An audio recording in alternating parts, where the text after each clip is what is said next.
Hello दोस्तों, स्वागत है आप सभी का हमारे YouTube channel the horror list में।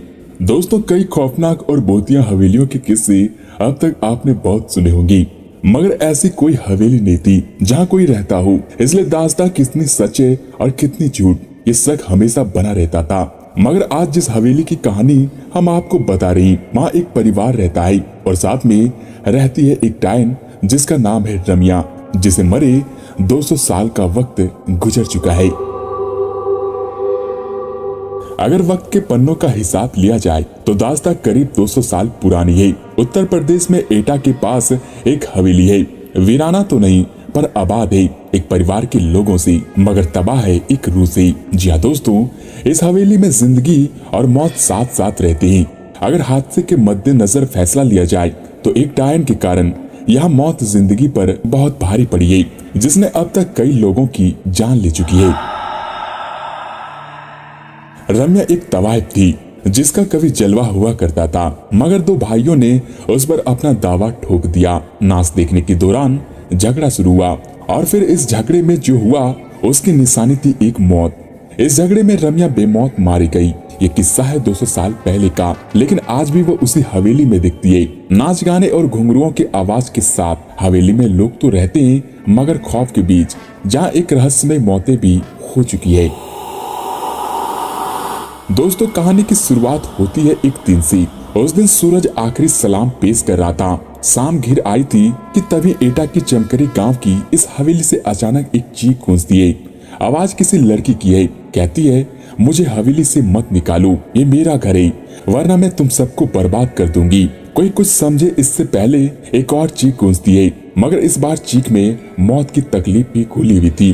पानी पानी कराने की आवाज के साथ कोई लड़की पानी मांगती है।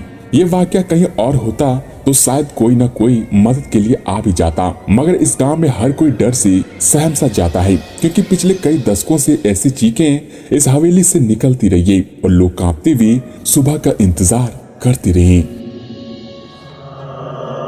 दोस्तों, इस हवेली के मालिक सत्येंद्र तोमर कहते हैं कि यहाँ पहले सब ठीक था, लेकिन धीरे धीरे ये दिक्कत बढ़ती गई। यहाँ घुंघरुओं की आवाज सुनाई देती थी, नाचने की आवाजें भी।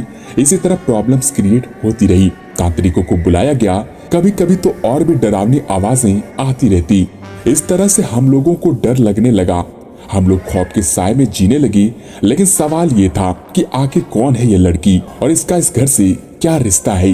क्यों दिन ढलते ही इस हवेली के पास से होकर गुजरने वाले रास्तों पर कब्रिस्तान का सन्नाटा पसर जाता है और एक अजीब अनमनी सी लड़की इस हवेली में भटकती दिखाई देती है। कभी झरोखों से झांकती तो कभी हवेली की छत से टकटकी लगाए दूर किसी मुसाफिर का इंतजार करती है, जिसने उसे गौर से देखा है। बताते हैं उनकी नजरें बर्छी की तरह कलेजे को चीरती सी लगती है, मगर कभी इन्हीं नजरों के दीवाने थे लोग। वो जहाँ खड़ी होती थी उसी के आसपास खड़े होकर लोग उसका दीदार करना चाहते थे। जिस घर में वे रहती थी उसकी खिड़की पर लोगों की नजरें टकटकी लगाए रहती थी।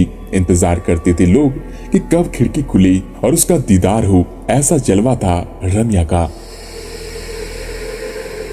इस हवेली के आसपास रहने वाले बुजुर्ग बताते हैं कि इस हवेली में से खूबसूरत सी लड़की निकलती थी, जिसे वो सब पकड़ने की कोशिश करती, वो बिल्ली बन जाती। आज इस कोठी में जिंदगी और मौत दोनों का बसेरा है। दूसरी हवेलियों की तरह ये खाली नहीं है। यहाँ गुजरे दौर की तवायफ रम्या की रूह भी रहती है और इस कोठी की मालिकान भी। मगर मौत के साए में लगातार सांस लेती इन जिंदगियों पर क्या गुजरती है, ये बताने के लिए काफी है कई लोगों की मौत होना, क्योंकि इस हवेली ने अब तक कई अपनों को खो दिया है।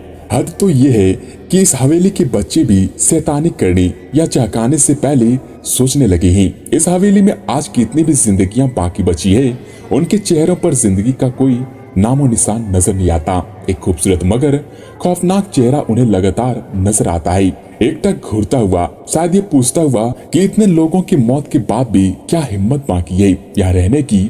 मगर रम्या आखिर क्यों इंतकाम की आग में झुलस रही है? क्यों उसे मासूम बच्चों पर तरस नहीं आता? आखिर क्या हुआ था उसके साथ? रम्या बाई, उसकी पायल जब छनकती थी तो लोग दीवाने हो जाया करते थे। हर हवेली का मालिक ये सपना पाला करता था कि एक दिन ये घुंघरू सिर्फ उनके लिए खनकेगी।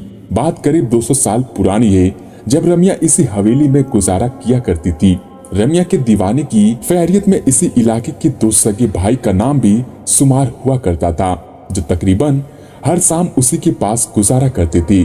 मगर रम्या उस बला का नाम था जिसकी खूबसूरती और हुनर के आगे क्या रिश्ते और क्या नाते पल भर में बिखर जाते थे। और यही हुआ उन दोनों भाइयों के साथ भी। रम्या को लेकर दोनों इस कदर जज्बाती हुई कि एक दूसरे की ही जान के दुश्मन बन गई। और जब रम्या ने बेकाबू हालात काबू करने की कोशिश की तो गुस्से से लहराता एक खंजर रम्या के ही शरीर में उतर गया। दरअसल ये कहा जाता है कि दोनों भाइयों की लड़ाई में कि रम्या में बीच बचाव करने आ गई थी। वो चाहती थी कि दोनों में खून खराबा ना हो, लेकिन हुआ उसका उल्टा। खून तो हुआ, लेकिन उन 2 भाइयों में से नहीं बल्कि रम्या का, जिसका कोई कसूर नहीं था। अगर कोई कसूर था तो उसकी खूबसूरती की, कसूर था तो उसकी दीवानगी, और कसूर था तो उसकी मचकती कमर और बलकती चाल की, जिस पर वहां से 7 कोस दूर तक लोग भी खींचे चले आते थे। लेकिन आज उसकी खूबसूरती पर 2 भाई ऐसे टूटे कि आपस में ही भिड़ गई और खंजर रम्या के सीने में घुस गया। वो खंजर बहुत गहरा और जख्म छोड़ गया था। जिंदगी की सांसें उसकी टूटी हुई पाल के घुंघरुओं की तरह बिखरती जा रही थी। मौत दस्तक दे चुकी थी और फिर रम्या के साथ ही नाच गाना, मस्ती, ठिठोली, सब कुछ उसकी मौत के साथ ही खत्म हो गया था। और ये मौत इस हवेली पर बहुत भारी पड़ी। वक्त बीतता गया मगर उसकी यादें कभी धुंधली नहीं पड़ी।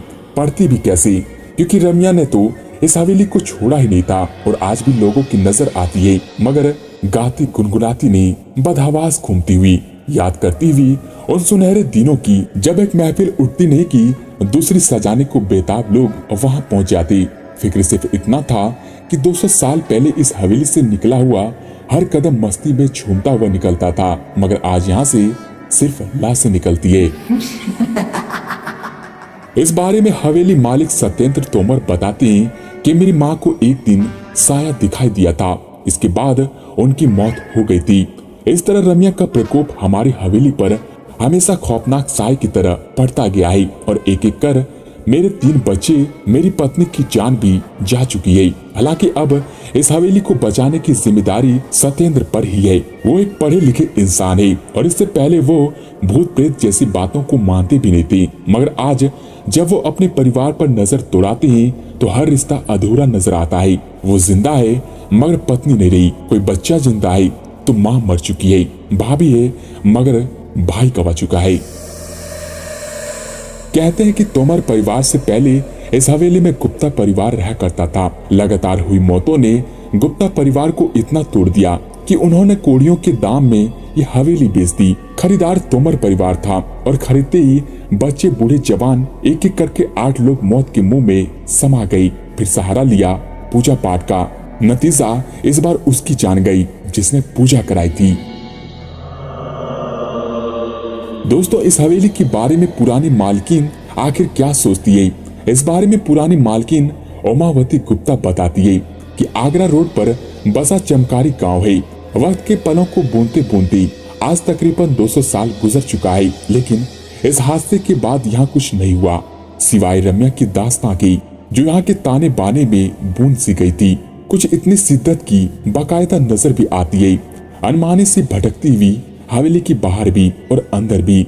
नतीजतन इसके मालिकान इसे बेच देना ही बेहतर समझती रही। यही वजह है कि आज इस हवेली में किसी के चेहरे पर रौनक नहीं नजर आती। बच्चे गुमसुम से रहते हैं, बड़े जैसे बस जिंदा हो। घर घर सा नहीं लगता, और लगे भी कैसे, क्योंकि घर से इन्होंने कभी अपनाया ही नहीं। इसका उल्टा छीना जरूर है उनके तमाम अपनों को।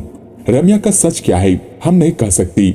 हाँ, इतना जरूर कह सकते हैं कि यहाँ रहने वाले दोनों परिवार में बेहिसाब बेवजह मौतें हुई है, और अगर ये सब कुछ इत्तेफाक है तो यकीनन बहुत खौफनाक इत्तेफाक है, शायद रम्या के खौफ से कहीं ज्यादा खौफनाक।